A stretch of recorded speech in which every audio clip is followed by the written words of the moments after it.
There's no feeling more intense than starting over. If you deleted your homework the day before it was due, as I have, or if you left your wallet at home and you have to go back after spending an hour in the commute. If you won some money at the casino and then put all your winnings on red but it came up black. If you got your best shirt dry cleaned before a wedding and then immediately dropped food on it. If you won an argument with a friend and then later discovered that they just returned to their original view. Starting over is harder than starting up. If you're not ready for that, like if you've already had a bad day, then what you're about to go through might be too much. Feel free to go away and come back. I'll be here. Alright, thanks for coming with me on this trip. I'll understand if you have to take a break at any point. Just find a safe place to stop and quit the game. And don't worry, I'll save your progress, always, even your mistakes.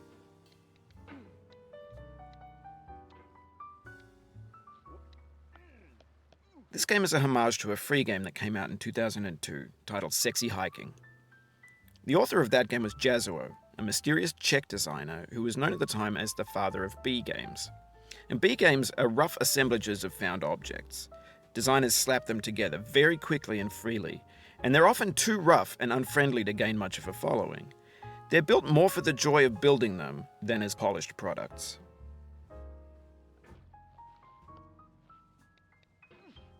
In a certain way, Sexy Hiking is the perfect embodiment of a B game.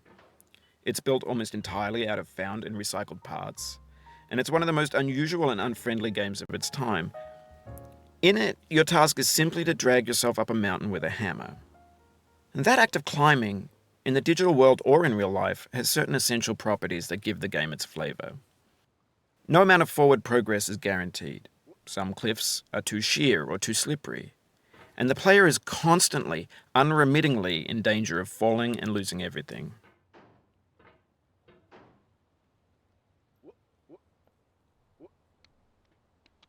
Anyway, when you start Sexy Hiking, you're standing next to this dead tree that blocks the way to the entire rest of the game. It might take you an hour to get over that tree, and a lot of people never got past it. You prod and you poke at it, exploring the limits of your reach and your strength, trying to find a way up and over. And there's a sense of truth in that lack of compromise. Most obstacles in video game worlds are fake. You can be completely confident in your ability to get through them once you have the correct method or the correct equipment or just by spending enough time. In that sense, every pixelated obstacle in Sexy Hiking is real.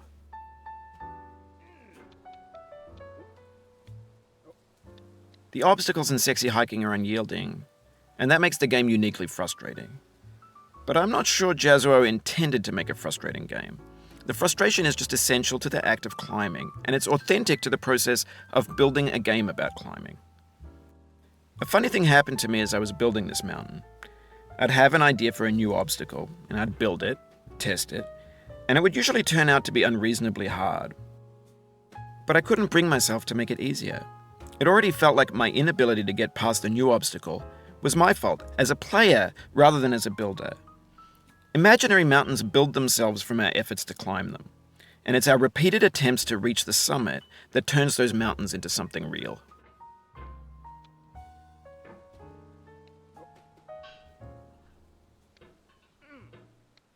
When you're building a video game world, you're building with ideas, and that can be like working with quickset cement. You mold your ideas into a certain shape that can be played with, and in the process of playing with them, they begin to harden and set until they're immutable, like rock.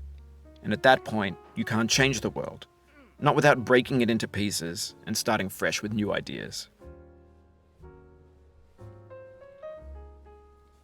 For years now, people have been predicting that games would soon be made out of prefabricated objects, bought in a store and assembled into a world. And for the most part, that hasn't happened, because the objects in the stores are trash. I don't mean they look bad or that they're badly made, although a lot of them are. I mean they're trash in the way that food becomes trash as soon as you put it in the sink. Things are made to be consumed and used in a certain context, and once the moment is gone, they transform into garbage. In the context of technology, those moments pass by in seconds.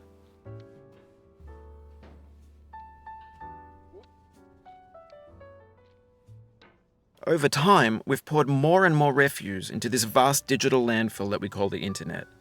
It now vastly outnumbers and outweighs the things that are fresh and untainted and unused. When everything around us is cultural trash, trash becomes the new medium, the lingua franca of the digital age. And you can build culture out of trash. But only trash culture.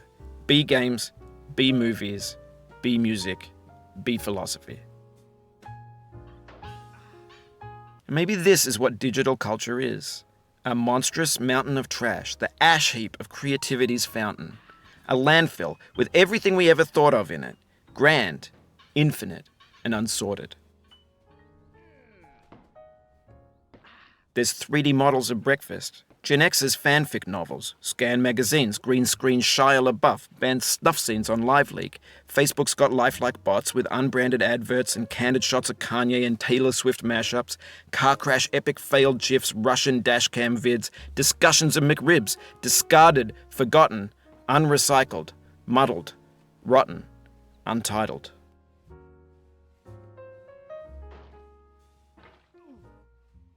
Everything's fresh for about 6 seconds, until some newer thing beckons, and we hit refresh. And there's years of persevering, disappearing into the pile, out of style, out of sight.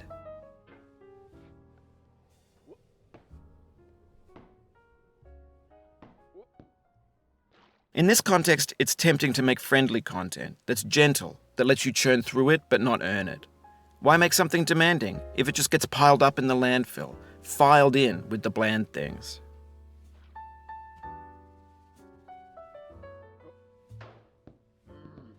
Oh, you just lost a lot of progress. That's a deep frustration, a real punch in the gut.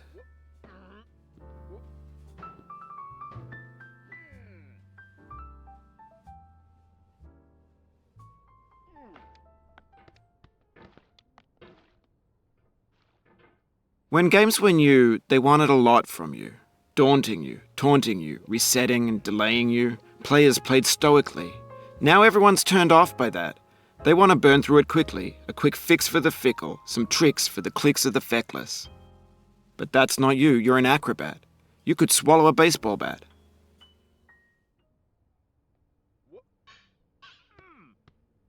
Now I know, most likely you're watching this on YouTube or Twitch, while some dude with 10 million views does it for you, like a baby bird being fed chewed up food. That's culture too.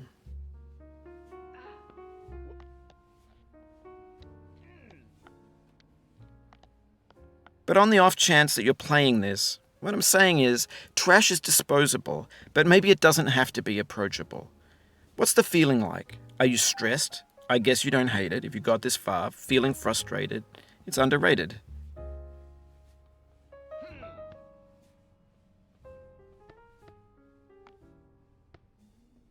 An orange is sweet, juicy fruit locked inside a bitter peel. That's not how I feel about a challenge. I only want the bitterness. It's coffee. It's grapefruit. It's licorice.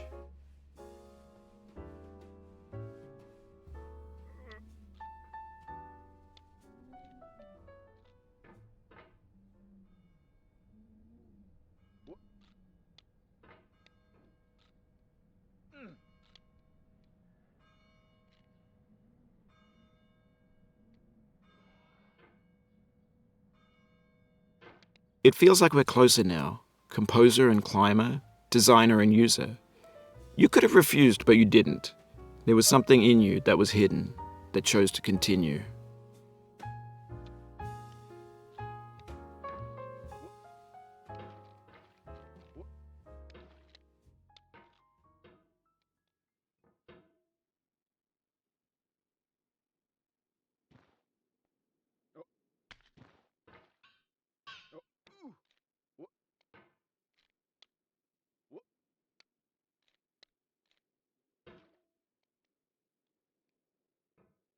It means a lot to me that you've come this far, endured this much.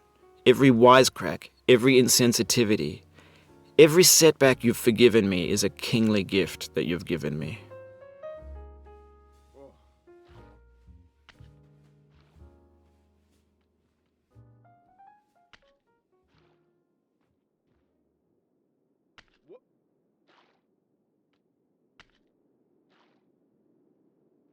We have the same taste, you and I. It's not ambition. It's ambition's opposite.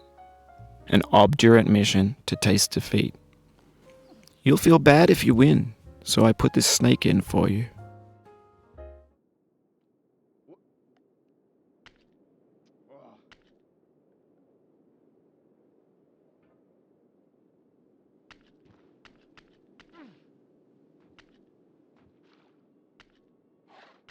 Have you thought about who you are in this? Are you the man in the pot, Diogenes? Are you his hand? Are you the top of his hammer? I think not. Where your hand moves, the hammer may not follow, nor the man, nor the man's hand. In this you're his will, his intent, the embodied resolve in his uphill ascent.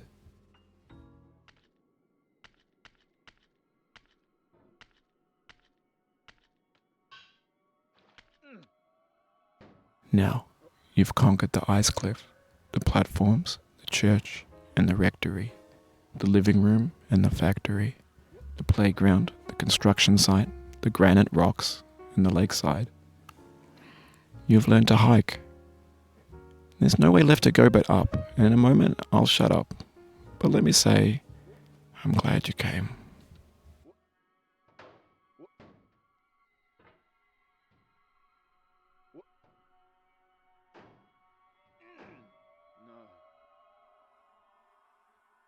I dedicate this game to you, the one who came this far.